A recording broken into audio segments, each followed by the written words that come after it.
ニラもすべて入れます。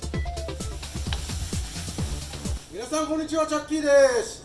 はい、今回はね、私がよく作り置きする餃子ふりかけの作り方を紹介させていただきます。これマジで便利でめっちゃ美味しいです。そうめんやうどんとかね、冷たい麺類の上にトッピングしてポン酢とラー油をかけて食べるんですが、マジ最高。熱々ご飯にのせたりね、冷ややっこにも使えるし、ほんといろんなところで大活躍する餃子ふりかけがおすすめなんで、今回はねこの餃子ふりかけを使って私の大好きなそうめんの食べ方を紹介します。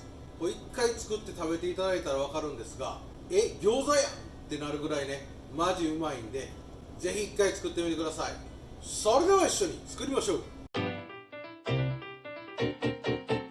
ご来店お待ちしております。それでは材料から紹介させていただきます。こちら合いびきミンチ 150g、 ニラを1足たっぷり使います。はい、こちら味付けはお塩、胡椒、チューブタイプのもので構いませんので、おろし生姜とおろしニンニクを少々用意してください。はい、そしてそうめん2足。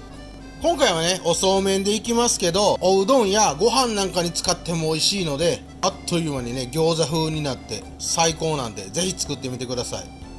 そして今回は仕上げにポン酢 50cc とラー油を使ってこの餃子そうめん食べていきたいと思います。材料は以上です。まずはこちらニラ、ちょっとザクザクっとね刻んじゃってください。はい、こんな感じ。細かくなくて構いません。ニラの食感とね食べ応えがあった方がいいので、ザクザクザクっと全て刻んでいきます。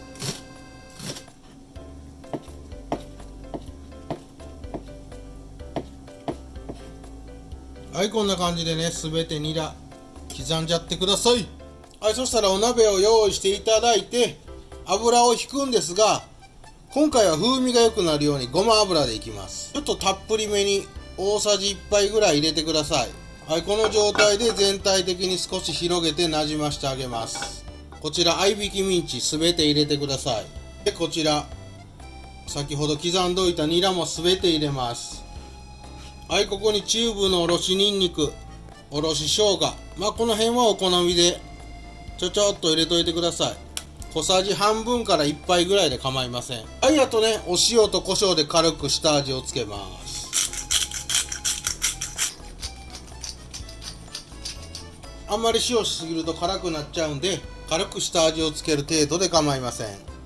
はい、ここまで準備できたらやっとこさ火をつけます。火力は中火。このままじっくり温めながら、こういうねヘラなんかでほぐしながら全体的に火が通るまでしっかり混ぜ合わせながら炒めていってください。ゆっくり加熱しながらで構いません。どんどん混ぜながらね、ミンチをバラバラにほぐしてニラや調味料なんかと混ぜ合わせていきます。このミンチ全体的に火が通れば OK なんで、はい、こんな感じ。だんだんね焼けてるジュージューとした音がしてきますんで、ゆっくり加熱しながら混ぜて、そうですね 4,5 分ってとこですかね。ゆっくり混ぜながらいい感じに火を通してください。はい、こんな感じね 4,5 分かけてゆっくり混ぜ合わせながら炒めると、だんだん水分も蒸発してパラパラになってきます。はい、これで OK。